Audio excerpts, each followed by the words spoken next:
ನಮಸ್ಕಾರ ಆತ್ಮೀಯ ವೀಕ್ಷಕರೇ, ಹಲವಾರು ದಿವಸಗಳ ನಂತರ ಈಗ ಮತ್ತೆ ಈ ವಿಡಿಯೋ ಮಾಡ್ತಾ ಇದ್ದೀನಿ. ಒಬ್ಬ ವೀಕ್ಷಕರು ಈ ಸಂಸ್ಥೆಗಳನ್ನು ನೋಂದಣಿ ಮಾಡದಿದ್ದರೆ ಏನಾಗ್ತದೆ ಅಂತ ಪ್ರಶ್ನೆ ಮಾಡಿದ್ದಾರೆ.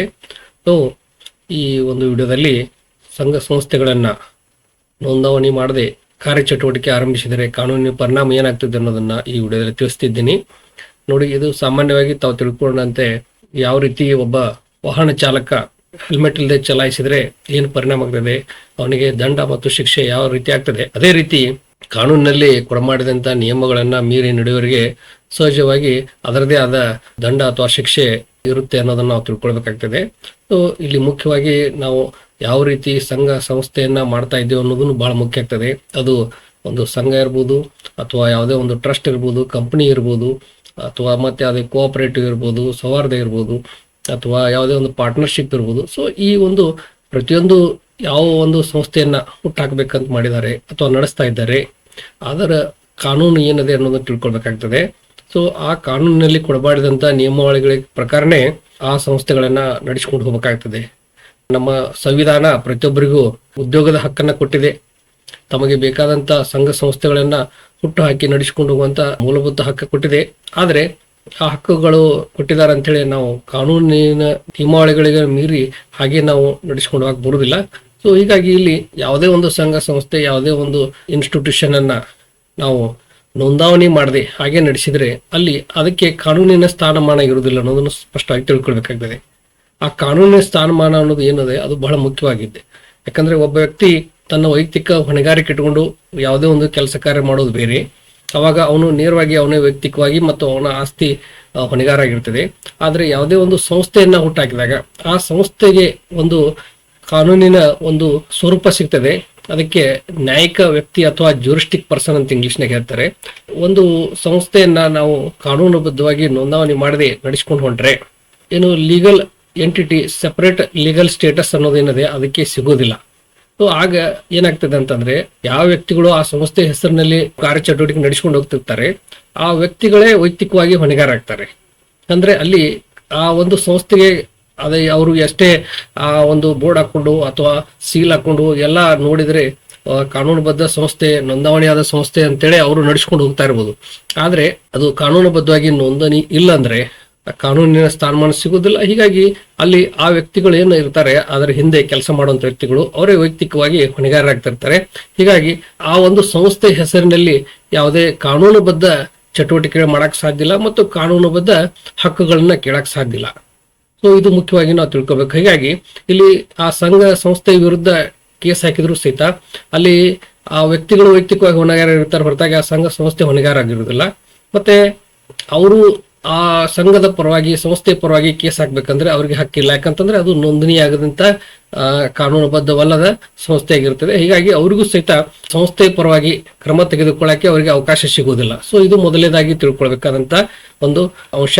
ಯಾವ ಸಂಘ ಸಂಸ್ಥೆ ಕಾನೂನುಬದ್ಧವಾಗಿ ನೋಂದಣಿ ಆಗಿಲ್ಲ, ಅದಕ್ಕೆ ಕಾನೂನಿನ ಸ್ಥಾನಮಾನ ಇಲ್ಲ ಅಂದ್ರೆ ಅದು ಒಂದು ಏನು ಕಾನೂನಿನ ದೃಷ್ಟಿಯಲ್ಲಿ ಅದು ಒಂದು ವ್ಯಕ್ತಿ ಅಂತ ಏನು ಪರಿಗಣಿಸಬೇಕಾಗ್ತಿತ್ತು ಅದನ್ನು ಪರಿಗಣಿಸಲ್ಲ. ಅಂದ್ಮೇಲೆ ಅದು ಸಂಸ್ಥೆ ತಾನು ಒಂದು ವ್ಯಕ್ತಿಯಾಗಿ ಯಾವ ರೀತಿ ತನ್ನ ಸೀಲು ಮತ್ತು ಸಹಿಗಳೊಂದಿಗೆ ಇನ್ನೊಬ್ಬರ ಜೊತೆ ವ್ಯವಹಾರ ಮಾಡ್ಬೇಕಂತ ಏನು ಒಂದು ಅವಕಾಶ ಇರ್ತದೆ, ಆ ಅವಕಾಶ ಸಿಗೋದಿಲ್ಲ. ಹೀಗಾಗಿ ಆ ಸಂಘ ಸಂಸ್ಥೆ ಸದಸ್ಯರು ಅಥವಾ ಏನೋ ಅವ್ರ ಆಡಳಿತ ಮಂಡಳಿ ಇರ್ಬೋದು, ಅಥವಾ ಆ ಒಬ್ಬ ಫೌಂಡರ್ ಇರ್ಬೋದು, ಅಥವಾ ಯಾರು ಅದನ್ನ ನಡೆಸ್ಕೊಂಡು ಹೋಗ್ತಿರ್ತಾರೆ, ಮ್ಯಾನೇಜರ್ ಅಂತ ಇರ್ಬೋದು, ಅವರು ಅಲ್ಲಿ ವೈಯಕ್ತಿಕವಾಗಿ ಆ ಒಂದು ವ್ಯವಹಾರಗಳನ್ನು ಮಾಡ್ಕೊಳ್ಬೇಕಾಗ್ತದೆ. ಆ ಸಂಘ ಸಂಸ್ಥೆ ಹೆಸರಿನಲ್ಲಿ ವ್ಯವಹಾರ ಮಾಡಿದ್ರು ಸಹಿತ ಅದು ಕಾನೂನುಬದ್ಧವಾಗಲ್ಲ, ಕಾನೂನಿನ ಸ್ಥಾನಮಾನ ಸಿಗುವುದಿಲ್ಲ.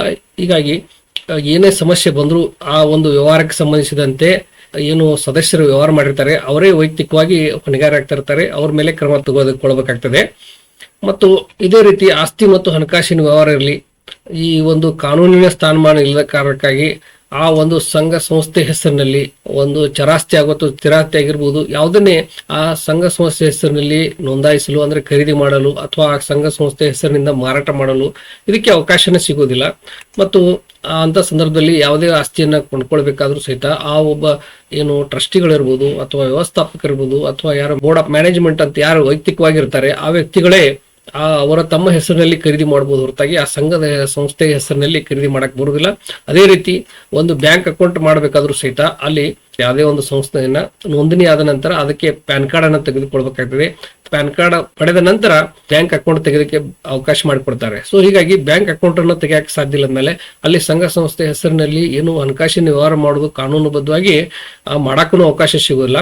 ಅದೇ ರೀತಿ ಅಲ್ಲಿ ಏನು ನಾಳೆ ಇನ್ಕಮ್ ಟ್ಯಾಕ್ಸ್ ಅಥವಾ ಯಾವುದೇ ಒಂದು ಟ್ಯಾಕ್ಸ್ ಏನು ಕಾನೂನುಗಳಿಗೆ ಸಂಬಂಧಿಸಿದಂತೆ ಸಹಿತ ಅವರಿಗೆ ಯಾವುದೇ ಒಂದು ಆಧಾರ ಸಿಗುವುದಿಲ್ಲ. ಮತ್ತೆ ಅದಕ್ಕಾಗಿ ಅವರಿಗೆ ಏನು ಅದರ ಹಕ್ಕು ಬಾಧ್ಯತೆಗಳು ಏನು ಸಂಘ ಸಂಸ್ಥೆ ಮೂಲಕ ಸಿಗಬೇಕಾಗಿದ್ದು ಅದು ಸಿಗೋದಿಲ್ಲ. ಅವರು ವೈಯಕ್ತಿಕವಾಗಿ ಅವರ ವೈಯಕ್ತಿಕ ವಹಿವಾಟಂತೆ ಪರಿಗಣಿಸಿ ಅಲ್ಲಿ ಆ ಒಂದು ನಿಯಮಾವಳಿಗಳಿಗೆ ಅನ್ವಯವಾಗಿ ಅವರಿಗೆ ದಂಡ ಅಥವಾ ಶಿಕ್ಷೆ ಅನುಭವಿಸುವಂಥದ್ದು ಅಥವಾ ಹೆಚ್ಚಿನ ಟ್ಯಾಕ್ಸ್ ತುಂಬುವಂಥದ್ದು ಈ ರೀತಿ ಎಲ್ಲ ಹೊಣೆಗಾರಿಕೆ ಅಲ್ಲಿ ಬರ್ತದೆ.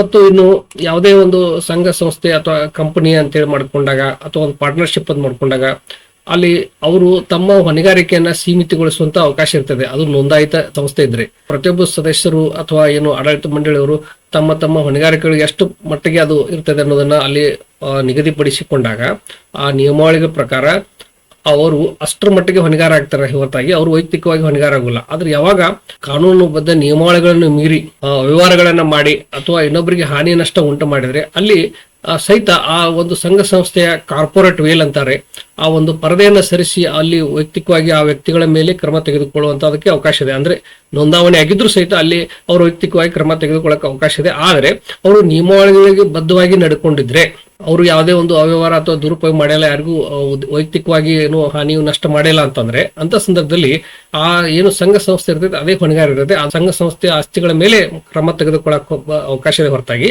ಆ ಸಂಘ ಸಂಸ್ಥೆಯನ್ನು ನಡೆಸಿಕೊಂಡು ಹೋಗುವಂತ ವ್ಯಕ್ತಿಗಳಿರ್ತಾರೆ ಅವ್ರ ಮೇಲೆ ವೈಯಕ್ತಿಕ ಹೊಣೆಗಾರಿಕೆ ಇರುವುದಿಲ್ಲ ಅಂದ ಕಾರಣಕ್ಕಾಗಿ ಅವರ ವೈಯಕ್ತಿಕ ಆಸ್ತಿಗಳ ಮೇಲೆ ಮೊಟ್ಟುಗೋಲು ಹಾಕುವಂಥದ್ದು ಮತ್ತೆ ಅವ್ರ ಮೇಲೆ ವೈಯಕ್ತಿಕ ಕ್ರಮ ತೆಗೆದುಕೊಳ್ಳಕ್ಕೆ ಅವಕಾಶ ಇರುವುದಿಲ್ಲ ಅನ್ನೋದನ್ನು ನಾವಿಲ್ಲಿ ತಿಳ್ಕೊಳ್ಬೇಕಾಗ್ತದೆ. ಸೊ ಈ ರೀತಿ ಅಲ್ಲಿ ಸೀಮಿತ ಹೊಣೆಗಾರಿಕೆಯ ಒಂದು ರಕ್ಷಣೆಯನ್ನು ಸಿಗ್ತದೆ ನೋಂದಾವಣಿ ಮಾಡುವಂತ ಕಾರಣಕ್ಕಾಗಿ ಆ ಒಂದು ರಕ್ಷಣೆ ಈ ನೋಂದಣಿ ಮಾಡದೇ ಇರುವಂತಹ ಸಂಸ್ಥೆಗೆ ಸಿಗುವುದಿಲ್ಲ ಅನ್ನೋದು ತಿಳ್ಕೊಳ್ಬೇಕಾಗ್ತದೆ.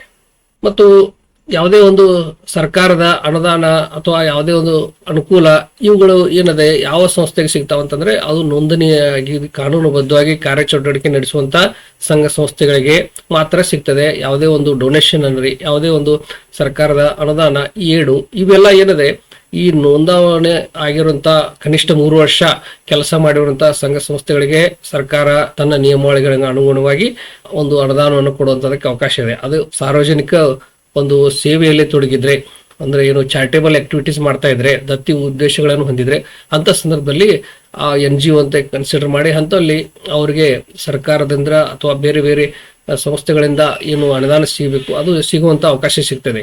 ಆದರೆ ನೋಂದಣಿ ಇಲ್ಲದೆ ಎಂದೇ ಹೋದ್ರೆ ಈ ರೀತಿ ಯಾವುದೇ ಒಂದು ಅನುದಾನ ಸಹಾಯಧನ ಅಥವಾ ತೆರಿಗೆ ವಿನಾಯಿತಿಗಳು ಮತ್ತು ಇತರ ಸರ್ಕಾರಿ ಇಲಾಖೆಗಳು ಮತ್ತು ನಿಗಮಗಳೊಂದಿಗೆ ಅಧಿಕೃತ ಪಾಲುಗಾರಿಕೆ ಹೊಂದುವಂತದಕ್ಕೆ ಅವಕಾಶ ಅಂದ್ರೆ ಸರ್ಕಾರದ ಏನು ಯೋಜನೆಗಳದ ಅವುಗಳ ಪ್ರತಿಫಲವನ್ನ ಪಡೆದಕ್ಕೆ ಅವಕಾಶ ಸಿಗೋಲ್ಲ. ಅದೇ ರೀತಿ ಕಾರ್ಮಿಕ ಕಾನೂನಿನಲ್ಲಿ ಅವರಿಗೆ ಉದ್ಯೋಗದಾತ ಅನ್ನೋ ಹಕ್ಕು ಸಿಗುವುದಿಲ್ಲ.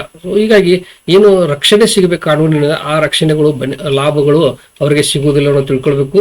ಮತ್ತು ಈಗಾಗಲೇ ಸಾಕಷ್ಟು ನ್ಯಾಯಾಲಯದ ತೀರ್ಮಾನಗಳದಾವೆ ಈ ನೋಂದಾಯಿಸದ ಸಂಸ್ಥೆಗಳಿಗೆ ಕಾನೂನಿನ ಸ್ಥಾನಮಾನ ಇಲ್ಲ ಅಂತೇಳಿ ನ್ಯಾಯಾಲಯಗಳು ಹೇಳಿದಾವೆ ಸಾಕಷ್ಟು ಪ್ರಕರಣಗಳಲ್ಲಿ. ಹೀಗಾಗಿ ಸದಸ್ಯರಿಗಿಂತ ಬೇರೆ ಆದಂತ ಯಾವುದೇ ಕಾನೂನಿನ ಅಸ್ತಿತ್ವ ಆ ಸಂಘ ಸಂಸ್ಥೆಗಳಿಗೆ ಸೊಸೈಟಿಗಳಿಗೆ ಇರುವುದಿಲ್ಲ.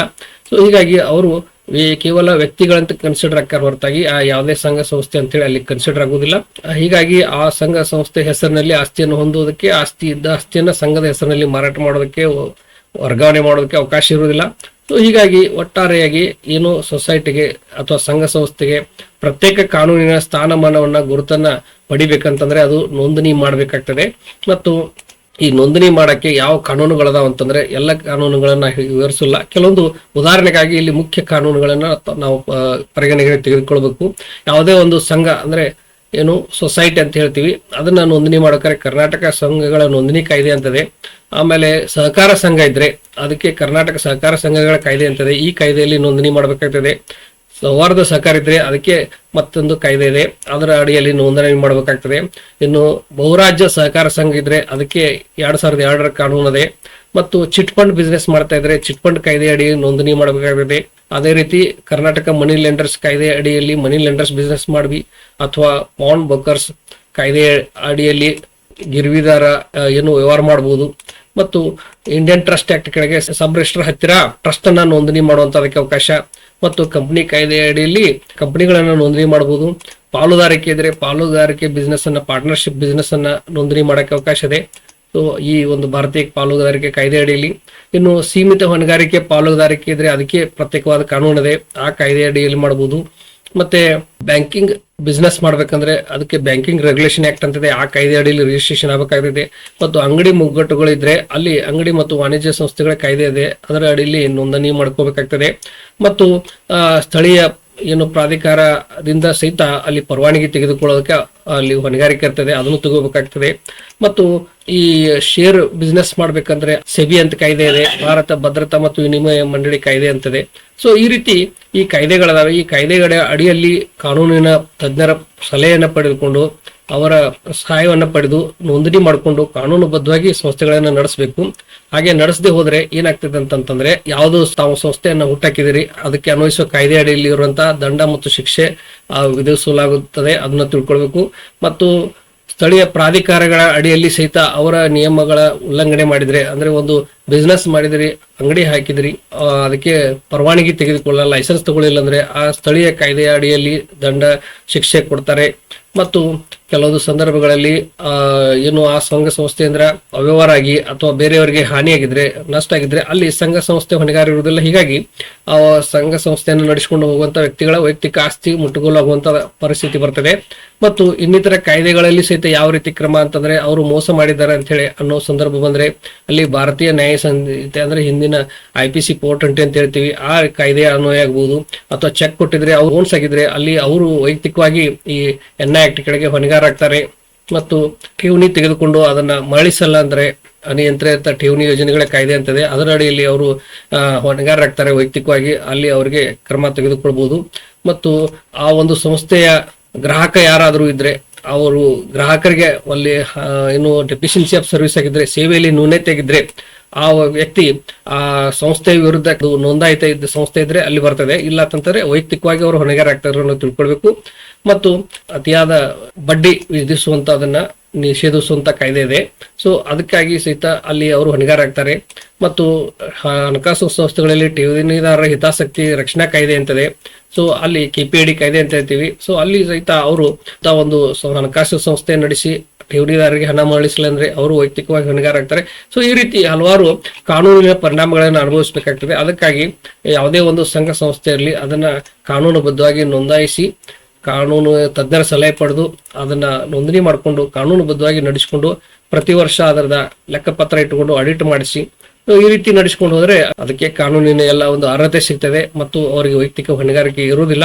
ಏನು ನೋಂದಣಿಸದೆ ಹಾಗೆ ನಡೆಸಿದ್ರೆ ಏನೋ ಆಗುವಂತ ಕಾನೂನಿನ ಪರಿಣಾಮಗಳದಾವೆ, ಹೊಣೆಗಾರಿಕೆಗಳದಾವೆ, ಅದರಿಂದ ತಪ್ಪಿಸಿಕೊಳ್ಳಕ್ಕೆ ಅವಕಾಶ ಆಗ್ತದೆ ಅಂತ ಹೇಳ್ತಾ ಈ ವಿಡಿಯೋ ಮುಗಿಸ್ತಾ ಇದ್ದೀನಿ. ಧನ್ಯವಾದಗಳು.